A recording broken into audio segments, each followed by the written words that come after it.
Welcome once again to Lehto's Law. Here's Steve Lehto. I talk a lot about civil asset forfeiture, and that's the idea that you're just traveling along. You come into contact with law enforcement, and they discover that you're carrying cash or other valuables, and they just take it from you and say, we think this money is either the fruit of a crime or is going to be used in a crime, and if you want your money back, you gotta sue us. Now, here's the thing. A lot of people, when they first hear this, go, that's not possible. That is absolutely illegal and unconstitutional. That cannot be happening. Yet it has been happening for a long period of time. Recently, in the last couple of years, because of a lot of attention paid to civil asset forfeiture in the media and in places like my channel here and other channels on YouTube, but also people like John Oliver on cable television, have been hammering on this and how unfair this is for a long period of time. And we're now starting to see very small steps, but in the right direction. Now, it happens at the federal level and it happens at the state level. So when states do something about this, it resolves part of the problem. But even people in those states who encounter federal agents could still be subject to civil asset forfeiture. So a whole bunch of people sent me notes yesterday and said, Steve, good news out of Kansas. And this story is from the Topeka Capital Journal. Jason Tidd wrote it. Headline, Kansas officers couldn't keep your money without criminal conviction under a civil asset forfeiture bill. And that's one of the things I've pointed out is that most people think about the concept and go, well, if you were running a big crime ring and they busted it up and they arrested you and convicted you, if they also seized proceeds of the crime ring during that arrest and you were convicted for it, there'd be nothing wrong with them saying you've got to forfeit the profits from the crime. But there has to be an actual crime that would be the subject of a conviction for that to make sense. And I've been in favor of that all along. I think that if criminals get arrested and convicted, they shouldn't be allowed to keep the fruits of their crimes. But of course, civil asset forfeiture requires no conviction. And actually, people have had their money seized, their stuff seized, where they may not have even been arrested. They just, we're taking your money. You want it back? Sue us. And that is seriously wrong. So, as Jason Tidd points out, Kansas officers could soon have a more difficult time taking and keeping cash and other property from people they suspect are connected to crimes. Lawmakers there are weighing two proposals targeting civil asset forfeiture, which is the legal procedure that allows the government to take money and other things of value that they say they believe was involved in a crime. So it says here that they believe was involved in a crime. They don't actually have to believe it. They just have to say it. They just say, oh, we think it was involved in a crime. So no one says they actually have to have the mental state for that. They just, oh, we thought it was involved in a crime. And we've heard all kinds of horrible abuses. People who've taken cash out to go buy something, and they have a perfect explanation of what they're doing and why they're doing it that way, and they just take their money anyway. So House Bill 2648 would require law enforcement to get a criminal conviction before proceeding with asset forfeiture and send the proceeds to the state general fund, among other related provisions.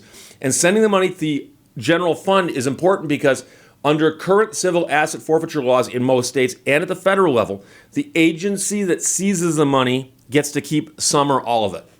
So the agency that seizes the money actually has an incentive to seize the money. House Bill 2648 would require, like I said, the conviction. It's a 22-page bill, and it was requested on behalf of the Kansas Policy Institute, which is a limited government think tank. House Bill 2640 would create a new process for criminal forfeiture of property worth less than $100,000. I'm not sure why they have a distinction there, but a couple representatives introduced a 10-page bill, which would also bar seizure of money amounts under $200 and vehicles worth less than $2,000. Now, here's the thing. Representative Dan Osman said when asked about this, and here's a quote, have you ever tried to explain what civil asset forfeiture was to someone who'd never heard of it before? I have. And I don't care where you are politically, the result is always the same. First, their eyes get wide, then they get shocked, then they get confused. How in the world is this allowed, they ask. And that's the reaction I get to my videos. I still get people in response to videos in this going, this cannot be true. This is not happening in America. There's something wrong with this story. No, what's wrong with the story is that it is true. And it is happening here. And so, again, as Jason Tidd points out, civil asset forfeiture is a process where law enforcement can seize property or money they suspect is connected to a crime and then have a court forfeit the property to the government. Under current law, the government can take property from someone even if they are never charged with a crime. Additionally, people who are acquitted of a crime can still lose their property because it's unrelated, they say, somehow. So asset forfeiture has gained greater public attention because of a seizure of medical marijuana proceeds that led to a federal lawsuit recently, where the law enforcement actually pulled over, in essence, an armored truck and took the money out of it and said, oh, this money is somehow criminal. And ironically, many of my viewers had said, well, taking this to its logical conclusion means that they could just start pulling over armored trucks and saying, we think this is all tainted money. That's what they're doing now in some places. Federal prosecutors filed for the forfeiture of more than $165,000 seized by a Dickinson County Sheriff's deputy. The money was in a cash transportation company van pulled over in Kansas after the DEA surveilled Missouri medical marijuana dispensaries. And so it's happened both here and also in California. So when the people in California got away with it, apparently the people in Kansas thought, well, why are we missing out on the fun? Meanwhile, the driver of the van was not even issued a ticket. They didn't even issue a ticket, a civil infraction, nothing. They pulled them over, took all the money, said, you can go. This is nothing but highway robbery using badges, says Dan Albin, who is representing the company, and he is an attorney for the Institute for Justice. Now, these bills were referred to the Kansas Judicial Council for further study and potential amendments. It's unclear whether lawmakers will debate the issue again this session. KBI Executive Officer Robert Jacobs testified that asset seizure and forfeiture is intended to deter and prevent criminal activity by taking proceeds away from those conducting criminal enterprises. Well, if that's true, you shouldn't have a problem with requiring a conviction. Because are you telling me that as the executive officer of KBI that you can't get a conviction against a criminal enterprise? Come on, you should be able to do that, right? Isn't that your job? Get a conviction, then take the money. Additionally, he said law enforcement struggles with funding. Again, whose fault is that? Is that the fault of the innocent people whose money you're taking? Or is that the fault of someone above you not giving you the proper budget? Or is it possibly because you're not spending the money properly? These are all possibilities.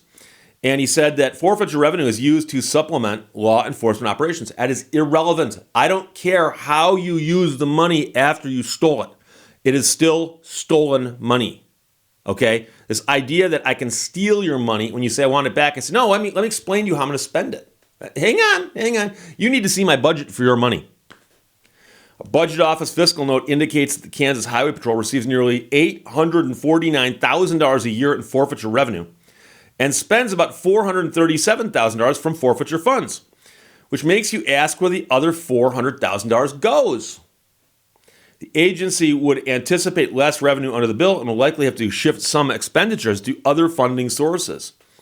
The Kansas Bureau of Investigation acquired about $400,000 in forfeitures over the past 5 years. The KBI's 2020 Civil Asset Forfeiture Report showed $5.1 million in cash and $1.2 million in other property seized statewide. Forfeitures totaled $2.1 million in cash and nearly $800,000 in other property. The agency has not completed yet its 2021 report, but they're probably still counting. It's such a big number. But partial reporting shows $4.8 million worth of cash and $1.5 in other property was seized. Forfeited totals were $3.3 and more than $800,000 in other property. Agency figures for 2020 show that Kansas Highway Patrol seizures total $3 million with more than $400,000 forfeited. Now, forfeiture funds can be spent on limited uses. Of the $4.9 million spent by all state agencies, the most common expenses were equipment, operations, buildings, and vehicles. Jefferson County Attorney Joshua Ney supports forfeiture reform. He served on the Kansas Judicial Council's Civil Asset Forfeiture Advisory Committee back in 2017. So 5 years ago, they had a committee on this. He said existing laws create a potential for profit motive in law enforcement and prosecution offices. Sedgwick County Sheriff Jeff Easter said law enforcement are accused of using forfeiture money as a slush fund, but we emphatically deny this accusation. You know, how they spend the money is not the important part. It's why'd they take it in the first place. Easter, who does represent the Kansas Sheriff's Association, explained how the seizures happened. He says, "We are aware of many instances where mules carrying drugs across the U.S. borders to the state of Kansas pick up cash as payment for these drugs to return to the cartels in Mexico. During these stops, probable cause exists to search the vehicles. Large amount of money is seized, and the mules do not claim the money as theirs, do not know how it got there, and were only instructed to return the car to someone they don't know in Mexico." And of course, all the examples we've seen in the news, none of them fit that description. But he's picking the worst case scenario. That obviously, if it happened, you would be able to arrest the mule, get a conviction, and then seize the money. Am I missing something? Why couldn't you do that? Oh, well, think of the drug cartels. No, that's... what? So KBI data says that is not uncommon occurrence because nearly in half of all seizures, the person who is in possession of the money says they're not the owner. Well, that might be true. Without the person claiming ownership of the property and with little likelihood for criminal charges, it is unclear what would happen to the suspected drug money under the bill. Let's back up that sentence, my friends. Without the person claiming ownership of the property and with little likelihood for criminal charges. Why? You caught the mule. Are you telling me that the mule, and by the way, in case you don't know this, a mule is somebody that a drug cartel hires and pays them some money just to carry something, okay? They're not the brains of the operation. They're just bringing something in and bringing something out. It could be drugs going in, money coming out, okay? So, without the person claiming ownership of the property and with little likelihood for criminal charges, why? Why aren't you charging the mule? Are you telling me that in Kansas it's perfectly legal to transport drugs and then transport the proceeds of the drug sales? I find that hard to believe. So with little likelihood for criminal charges, why? You're doing it wrong. Charge them. Easter argued the bill would give the money back to people who are using this property from ill-gotten means to infiltrate our state with more illegal drugs. No. Arrest them and charge them, and when they're convicted, throw them in jail. And when they're convicted, then seize the money, which, by the way, you've been holding the whole time. It's not like they get to hold the money while this is all going on. I'm referring to the mules. Nearly half of all seizures stem from a vehicle stop for a traffic violation, according to KBI data. A warrant was obtained in less than 1/4 of the seizures. Suspected drug offenses account for the vast majority of the seizures. So the article is literally 4 pages long. And I read you from less than half of it. And it's a great idea that if there's going to be any forfeitures, they should be criminal in nature, not civil. And the distinction is that in civil asset forfeiture, they actually create this fiction that, oh, by the way, the money is what's committed the wrong here. So we take the money from you and we actually sue the money. And if you want your money back, you've got to come into court and say, I want to intervene in this lawsuit on behalf of the money. And the lawsuits are actually styled the state of Kansas versus $900,000 in cash. And they go through the motions as if the cash is a person or an entity that can be sued. And so civil asset forfeiture is simply wrong.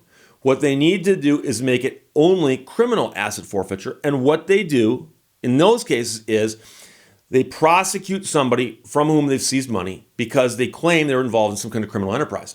They prosecute them for the criminal enterprise. And what they should do if they get a conviction is then bring the jury back in and hold a mini trial on the proceeds.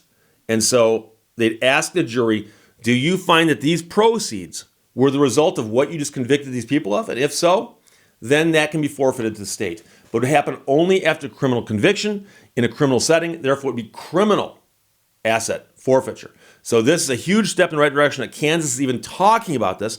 The bills have been proposed. They got a long way to go, which I learned about, of course, in Schoolhouse Rock. So a lot of people sent the story to me. It's written by Jason Tidd of the Topeka Capital Journal. Kansas officers couldn't keep your money without criminal conviction under civil asset forfeiture bill, which has been proposed. And I got to thank everyone who sent it, because quite a few people did. David, Suze, Mark, Charles, Jason, Keith, Dennis, Craig, Alan, Arthur, Jeff, and TJ. You might say, Steve, What's the difference? Well, one Allen is A-L-L-E-N, one Allen is A-L-L-Y-N. And you got to listen very carefully, the distinction between Allen and Allen. But I got them both. Thanks a lot. Questions or comments, put them below. Let's talk to you later. Bye-bye. Thank you for watching Lehto's Law. Common sense is so rare, it's now considered a superpower.